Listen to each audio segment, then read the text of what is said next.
Welcome back to Leeds Lately. It is, of course, deadline day. Leeds United looking to bring in a few more players before the window closes. Before we get into it, make sure you hit that big red button down below because we're trying to hit 10,000 subscribers as soon as possible. It's deadline day. Let's have a look at what's happening then. So, Tanaka has just been announced as of 12 p.m. today. Leeds put out the video of Freddie Mercury singing at Live Aid with the old "Ayo" thing. He's called Tanaka, not Ayo, but we'll forgive the club just because it kind of works. It kind of works, and it's a bit of Freddie Mercury, so good. Tanaka has signed. That is the number 8 that Daniel Farke has wanted for 2 years now. Somebody who he really wanted to have in that midfield. And he's finally got his preferred option. Now, actually, I mean, to let you in behind the curtain here, I did just record pretty much this entire video and then realised my mic was muted. And we did it in slightly a different orientation last time. But because we're talking about Tanaka and he's in that kind of number 8 position, we're going to talk about Hamer at the same time. Now, Hamer is apparently,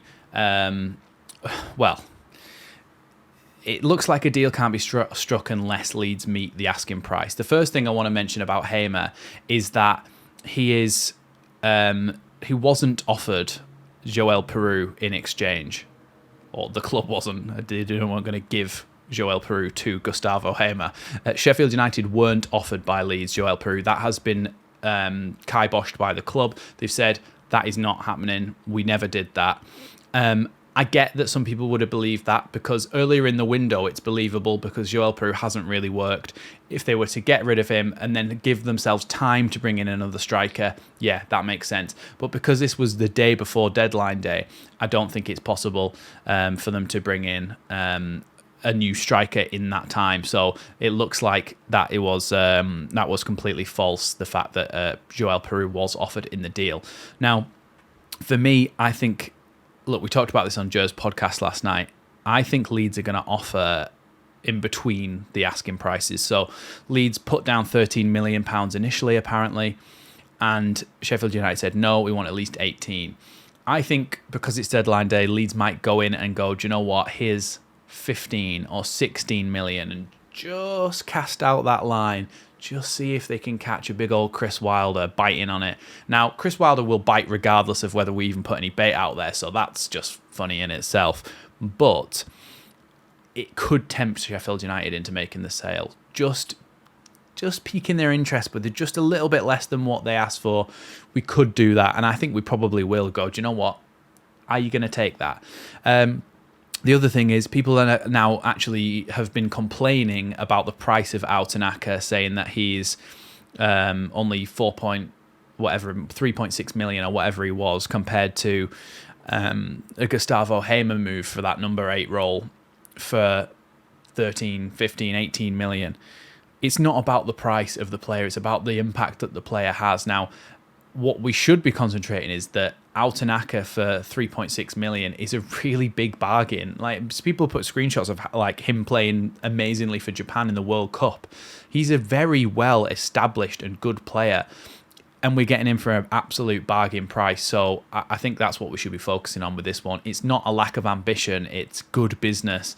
And if you want to get back up to the Premier League, you don't want to be spending £20 million, £15 million on every player in your team, because you might have to replace them as soon as you go up because they might not be quite good enough for the Premier League. There's no guarantees.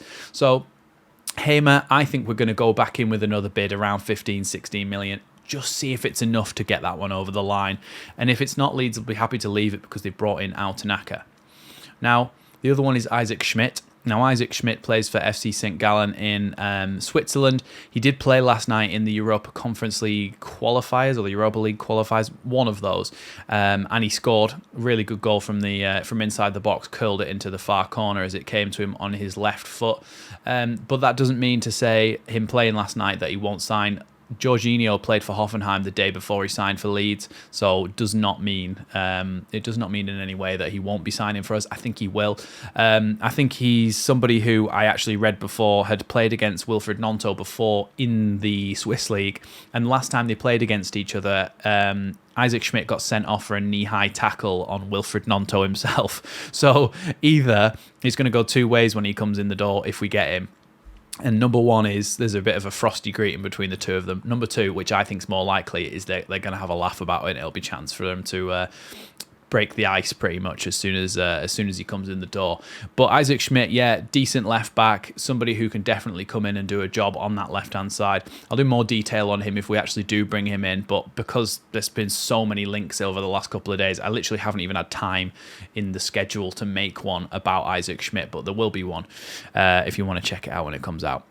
Anyway, he is around £4.6 million is the rumoured price that Leeds are going to be paying for him. So again, under £5 million for a very decent defender, a good bit of business, I think. And bringing him in to go on that left-hand side is going to create competition for Junior Firpo. So I think it's only going to raise both of their games and be really good for the team. So that's another one that we look certain to bring in. The other one that's kind of like we're uncertain of is Roland Shaloi. Now, Roland Shaloi, of course, from Freiburg, Hungarian international. Leeds were rumoured to go in at around €9 million for the player, which is around £8 million.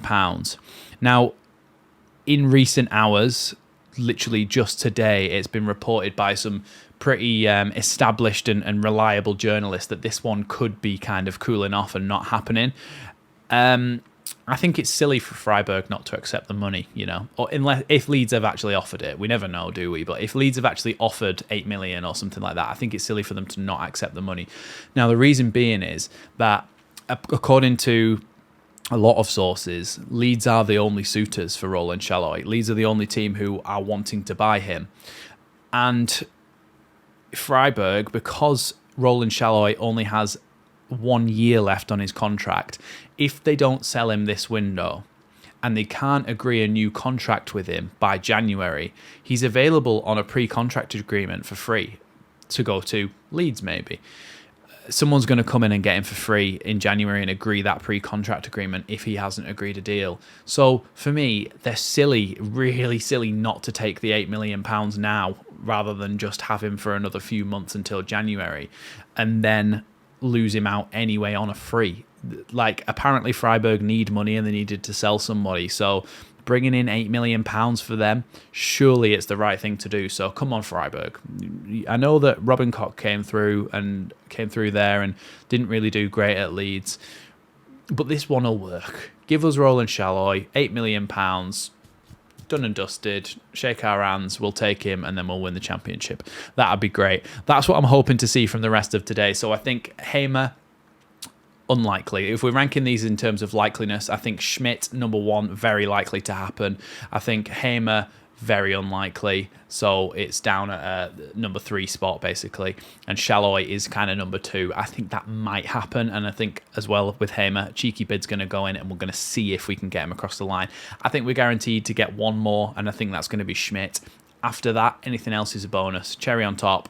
And for me, Shaloi, bringing him in would be unbelievable to do that towards the end of the window. I am gutted that we've not got a number 10, a specialist number 10, because Ilan Cabal is somebody I've been championing ever since I kind of really found out about him. I think he'd be perfect for us. So I'm a bit gutted that we didn't get a number 10 in.